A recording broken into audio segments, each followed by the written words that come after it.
our special episode of A Year Gardening. This is being brought to our friends in Dorset, courtesy of Wyke Regis TV. And I know people all around have been watching the videos since they've started being broadcast there, and I thought I'd put things into a little bit of context for you of why we started, how we started, and what we're looking to achieve. So if I go back to 2019, then there were a couple of people I used to do a little bit of gardening advice for, pop round and help out with. And late in 2019, my wife got diagnosed with a blood cancer, and so I thought it'd be better to spend more time at home with her than going out on my days off and helping other people. And so I said to the people that I used to help out that I'd put a few videos onto YouTube to help them through the year in their gardens. And so A Year Gardening was born, and I assumed it would be viewed by the 2 or 3 people as and when, and I wasn't ready for the build-up that came to the state now where we've got 200 odd subscribers and getting 2,000 minutes of views on a weekly basis. So there's quite a difference to where we started and to where we are now. And so what started as a little bit of advice for a few friends has now turned into a more of a gardening show, shall we call it. And so that's where we started. What I'm looking to achieve now is an easy maintenance garden for myself, because late in 2020, early 21, I got diagnosed with arthritis, and I'm having difficult days as well. So I want to ease up on the heavy side of gardening, so I've finished the borders that I want to add to the garden now, and I'll be concentrating mainly on the lighter side of gardening and sitting back and enjoying it. So we've got a few areas that I'd like to take you around and show you, so when you're viewing the shows you'll know roughly where in context everything is. We have a front garden area which I've taken from a square patch of grass with a bit of concrete on it and turned that into a bit of a feature with a shrub border by the driveway for the car. Then as you come through we have something we now call the courtyard garden, which is where we have our washing line. We have an artificial lawn in that because there's a rather large concrete slab which I assume someone either had a boat trailer or maybe a caravan on at some stage. And when I went to see about digging that out, I found out a couple of things. One, there's a gas main running underneath it, and 2, it's around about a foot thick, and I wasn't going to be breaking that up. So we've covered that with artificial grass, but we do have flowers and hanging baskets and things around there, which is really nice. Then as we move through we have a nice large patio, which is an entertaining area for us for during the summer, and that is around about 6 meters by 10 meters, and allows us to have our friends and family round if we're allowed. We've then got the main flower garden area, which is where I am at the moment, and that's roughly 50 to 60 feet long, and we've now got 1, 2, 3, 4, 5, 6, 7, 8 different beds with different themes to them, and I'll take you through those as well.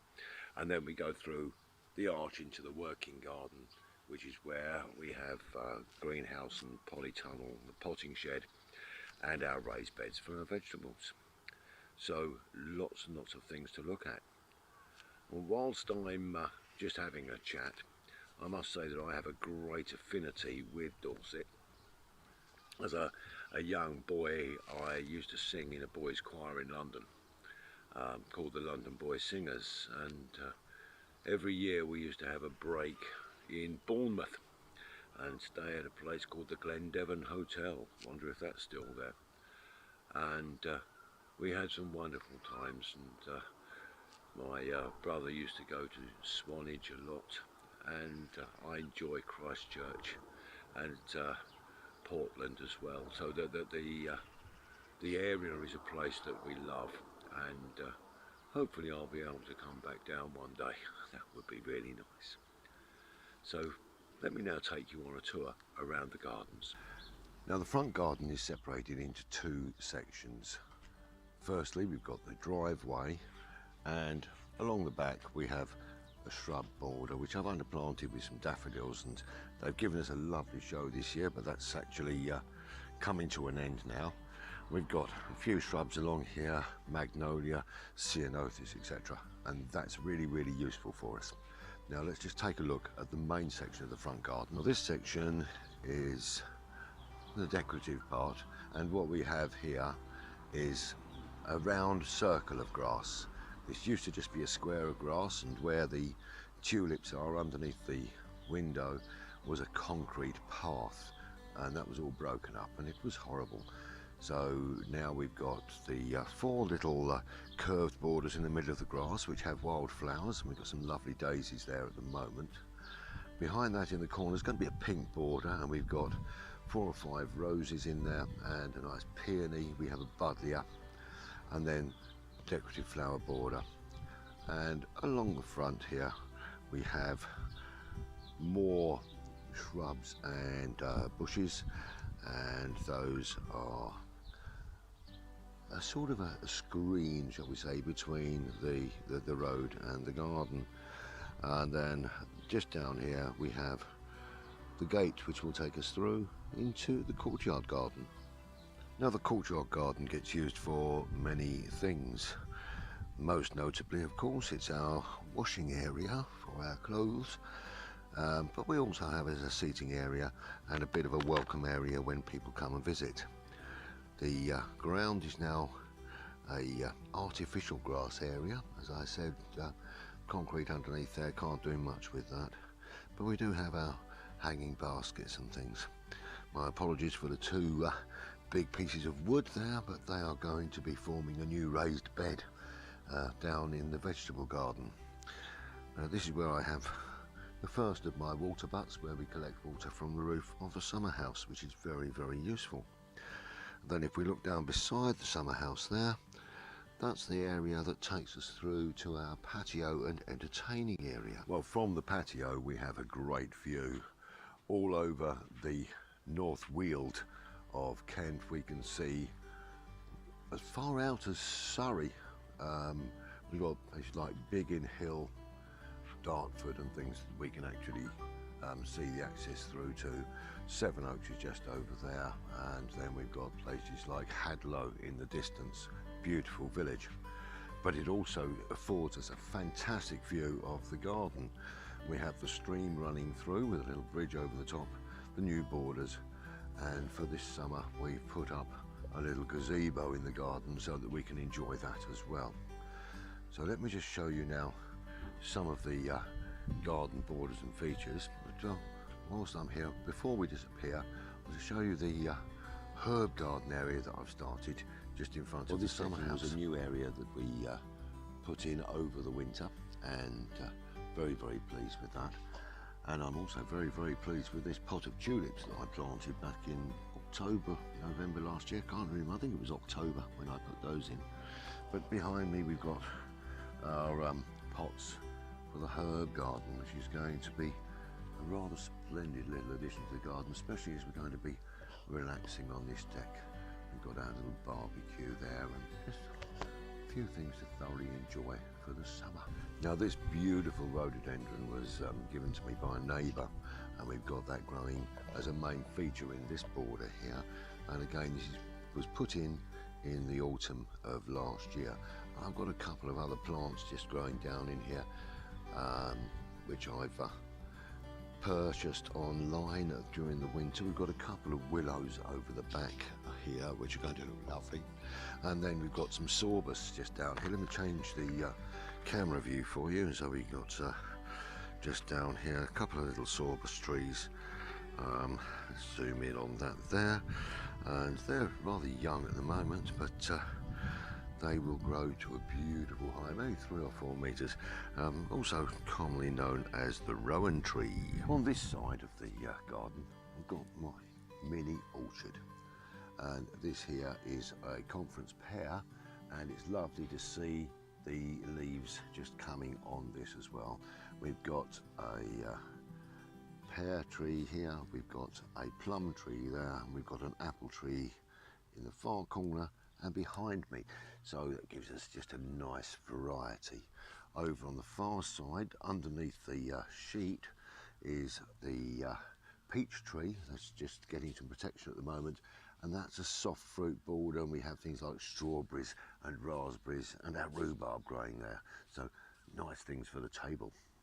Let's have a look down here at the stream. Well, I started this stream in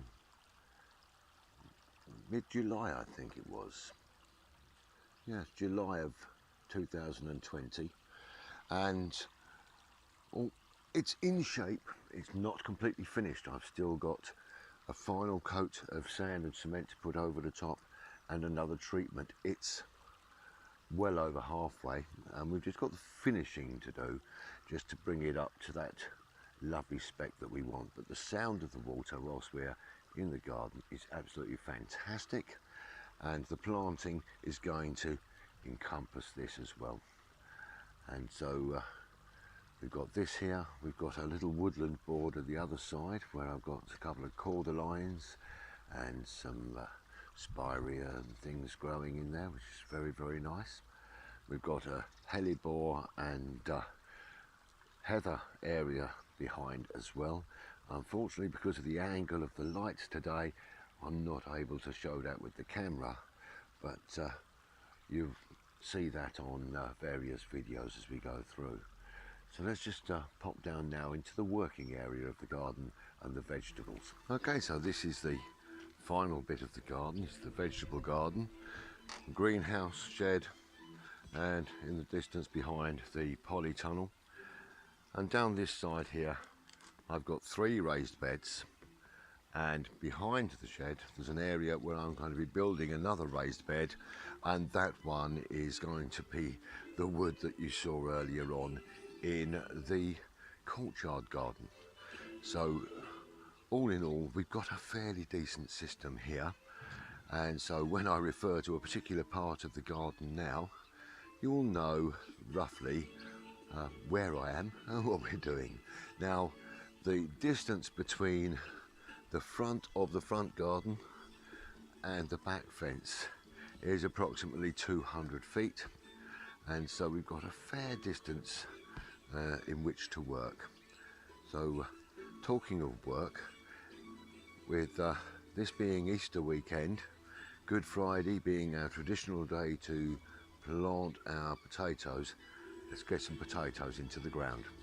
Well, this is the repaired raised bed that I've rebuilt this year to specifically grow some potatoes in, and I prepared this with a trench which is 6 to 8 inches deep, or 150 mil and a bit for people who use new money.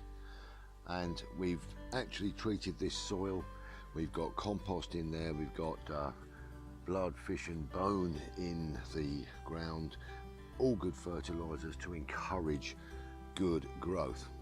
So I've got my potatoes which have been in the greenhouse to bring on their sprouting, and you can see we've got some nice little buds on these, and they're going to give us hopefully our first crop.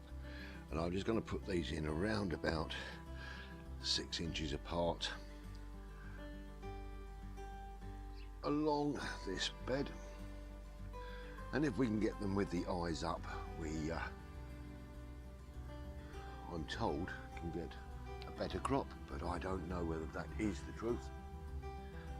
I'll get these in here and then we'll start filling it in. Well, there we go, we've got 10 potatoes in the ground and a cane at each end of the row to make sure that we can remember where we planted them until they grow up a little bit more. So now it's just time for me to get my spade and start putting some soil over the top of these potatoes.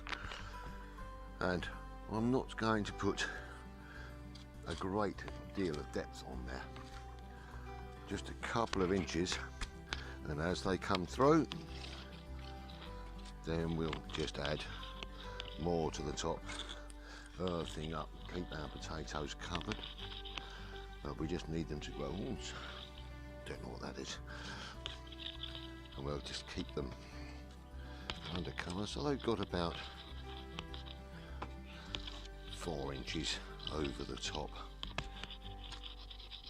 which is ample for these little babies to start their journey.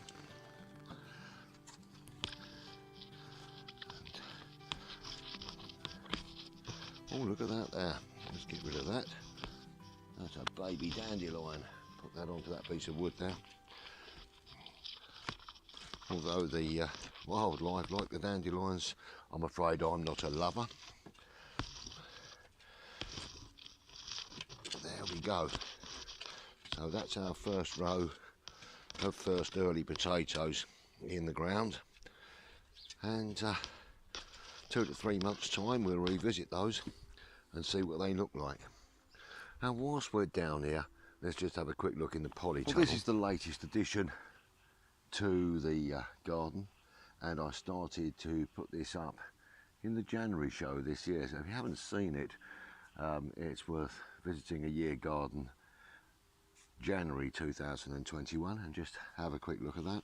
But we've started now putting in some cabbages over this side here and some cauliflowers at the end. Got the front door open and the vent open on the side, this side, purely because it's such a warm day. I think it's around about 20-21 degrees, which is very, very unusual for this time of year. But we'll get these nicely watered in this evening once the sun goes across the sky, and we're back into the shade, and we'll get a nice bit of water on here. And I'm going to be sowing some radishes in the far side there, and where I am at the moment is going to be my beetroot, so I need to get that sorted out as well. So that's a little tour of the garden. Hope you enjoyed it. Well, that brings me to the end of this little show, especially for my friends in Dorset. Now, Easter is a time where we celebrate new life, the resurrection of Christ, and how wonderful his life was to save all of ours. So new life is a wonderful thing that we can celebrate in the garden as well. What has lain dormant is coming to life and showing new shoots. So at this time where we are now coming out of a national lockdown and our lives are showing green shoots of recovery, it's a good time just to sit and think, say thank you, and enjoy the wonderful creation around us. And as I'm looking at the wonderful leaves growing on the Amelanchier tree behind me, it's just such a special time of year for so many reasons. So to all of you, may I just say, stay safe, be kind to each other, happy gardening, and in my traditional manner, cheers.